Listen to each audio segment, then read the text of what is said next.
ça se fait il y a plein de sortes de gens qui ont découvert ça, qui le vivent certains très discrètement et simplement, qui vivent leur vie quotidienne heureux et puis dans la simplicité. Et puis à côté de ça, dans les histoires, un peu justement quand on disait les super-héros, par exemple, on entend parler de pouvoirs surnaturels, genre de Ananda Mai ou des choses comme ça.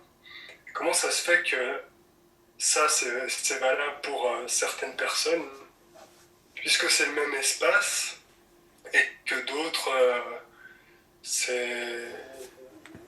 Enfin, on dirait qu'il y a des niveaux dans la réalisation. Alors il y a peut-être des apparents niveaux, mais à 0 centimètre de toi-même, on est tous égaux. Et moi, je vous regarde en tant que, en tant que cet espace. Donc pour moi, il n'y a pas de hiérarchie. Maintenant, la façon dont une personne rayonne ou pas euh, de cette évidence vécue directement dépend de beaucoup de choses, certainement, oui. C'est vrai que quand on entend parler, moi je n'ai pas connu en Ananda Mai, mais j'ai connu des gens qui l'ont rencontré. J'ai connu des gens qui ont rencontré Nisargadatta Maharaj.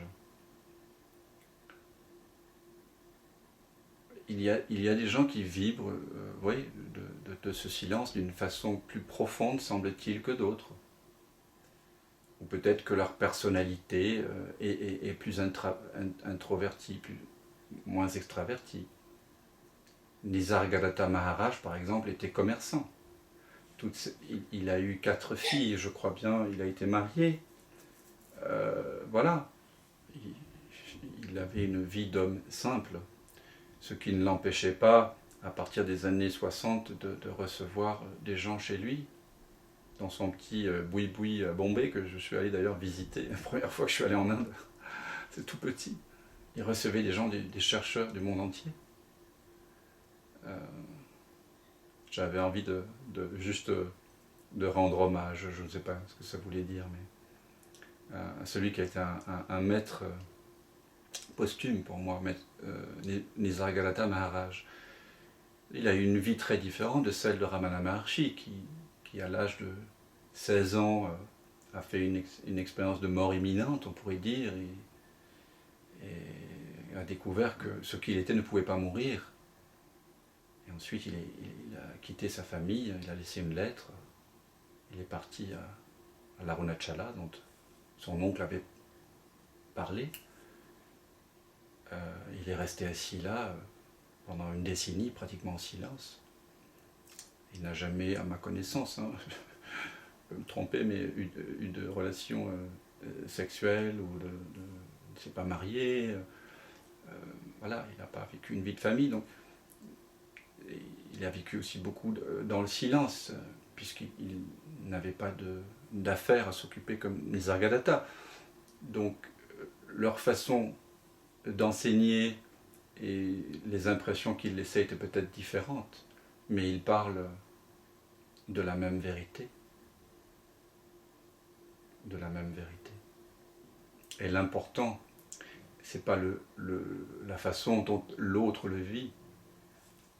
L'important, c'est l'invitation que Ramana, Ananda Mai, Nisargadatta Maharaj, Atmananda Krishna Menon te font. Ramakrishna, Vivekananda, etc., Shankaracharya, Nagarjuna, Abhinavagupta, il y en a pléthore. Et puis tous ceux qui n'ont pas écrit de grands traités, les illustres inconnus. Celui qui m'a accompagné pendant presque 2 décennies, Frédéric Moreau, qui est ostéopathe à Aix-en-Provence, il est très discret, il n'écrit pas de livres, il ne fait pas de satsang, il est ostéopathe de son métier, il vit ça dans une absolue discrétion. Bon, quand on vient le voir et qu'on lui pose des questions, il y a des réponses qui sont données, mais Ça, c'est absolument mystérieux, ça. Et ça prouve bien que l'individualité continue après la réalisation. Mais c'est le terrain sur lequel la personne peut réellement s'effleurir.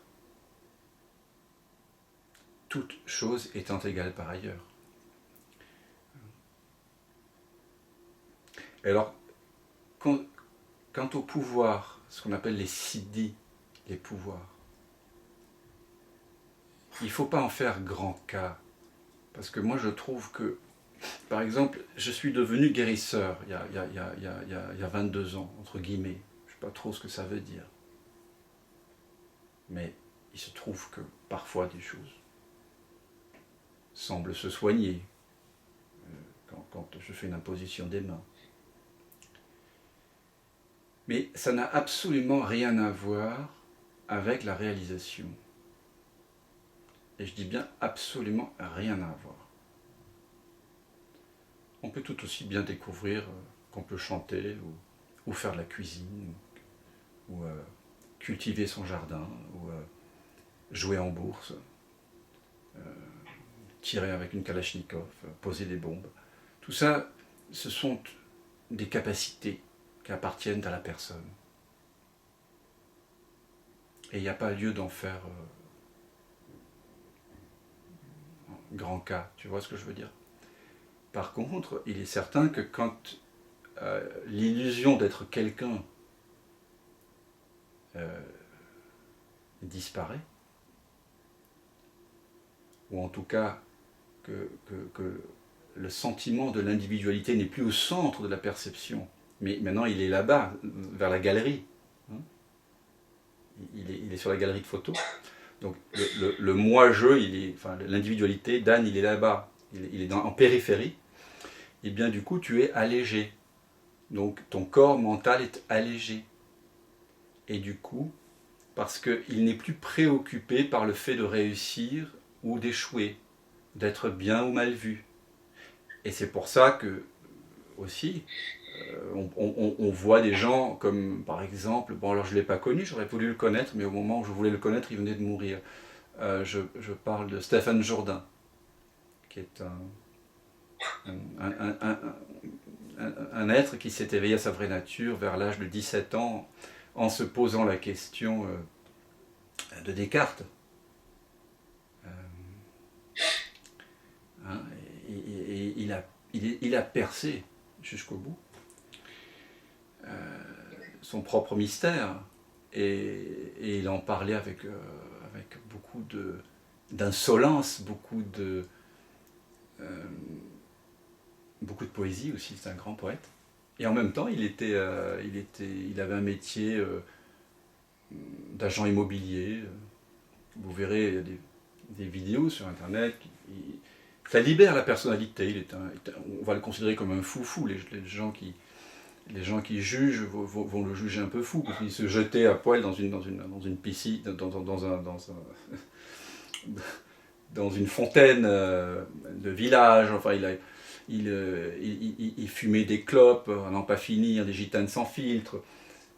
Un ami qui le connaissait bien, qui était proche de lui, Alexandre Quaranta, me racontait que Stéphane Jourdain invitait souvent les gens autour de lui, il buvait le coup. Il fumait comme un pompier, il les enfumait tous, et il racontait des histoires plus ou moins drôles, où il parlait de tout et de rien. Et donc, au début, ceux qui n'avaient pas le nez partaient assez vite. Ils disaient, mais qui c'est celui-là? Enfin, il est très très loin d'Anandamayi, tel que moi je m'imagine le saint homme, l'homme réalisé, etc. Enfin, c'est vraiment du n'importe quoi. Donc ces gens-là se tiraient assez vite. Et ensuite, quand le nombre de gens autour de lui diminuait, et là il commençait à laisser une parole incroyable se faire. Il devenait créatif, il devenait... Tu vois ce que je veux dire?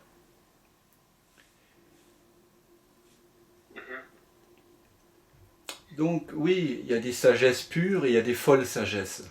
Hein, tu as déjà entendu parler de cette notion de folle sagesse, hein. Oui, Il y a des gens qui sont plus irrévérencieux que d'autres. Il y a des gens plus extravertis que d'autres. Mais pour celui qui cherche à goûter le nectar, pour celui qui veut la réalité, qui veut réaliser, il le veut pour lui-même. On pourrait dire que c'est très égoïste.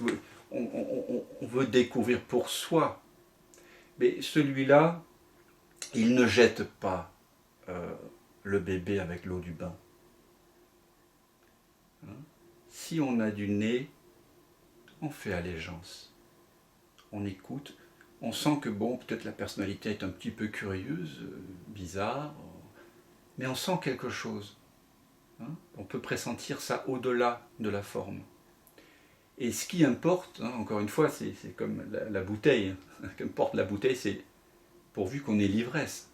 Qu'importe la personne, pourvu qu'il me ramène à la maison. Pas qu'il me ramène, mais au moins qu'il me donne l'information nécessaire afin que je puisse... Voilà. Et cette information est très simple. C'est ramène ta fraise à la source.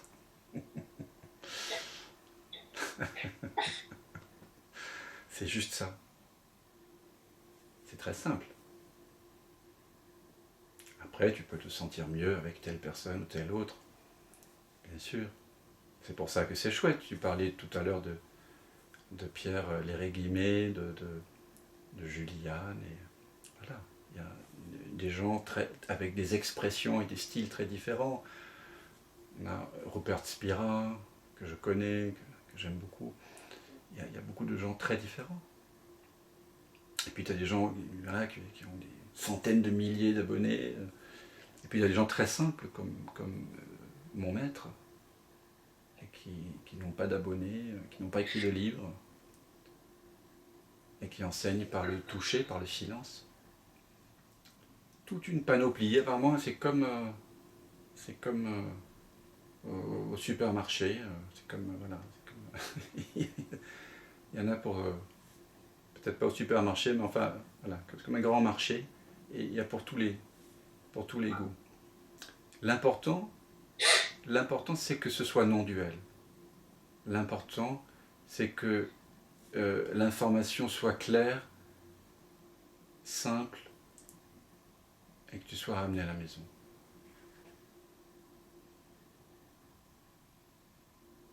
Donc les pouvoirs, ils peuvent arriver chez des gens qui entre guillemets, s'éveillent à leur vraie nature, parce que ce n'est pas la personne qui s'éveille. Mais les pouvoirs peuvent aussi survenir chez des gens qui n'ont pas réalisé leur vraie nature. J'ai connu les deux cas.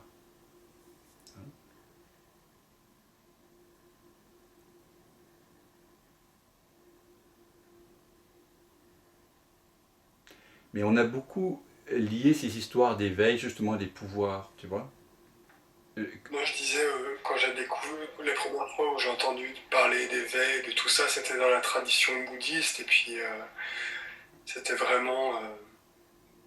Ben, ouais, on a des grands niveaux, tout ça. Au début, j'ai découvert ça, c'est un côté un peu plus superficiel, et puis beaucoup d'images de niveaux, tout ça, et puis plus ça va, et plus je me rends compte qu'il y a des gens un peu plus ordinaires qui vivent à un niveau beaucoup plus profond et que c'est pas forcément ce qu'on croit de prime abord, quoi.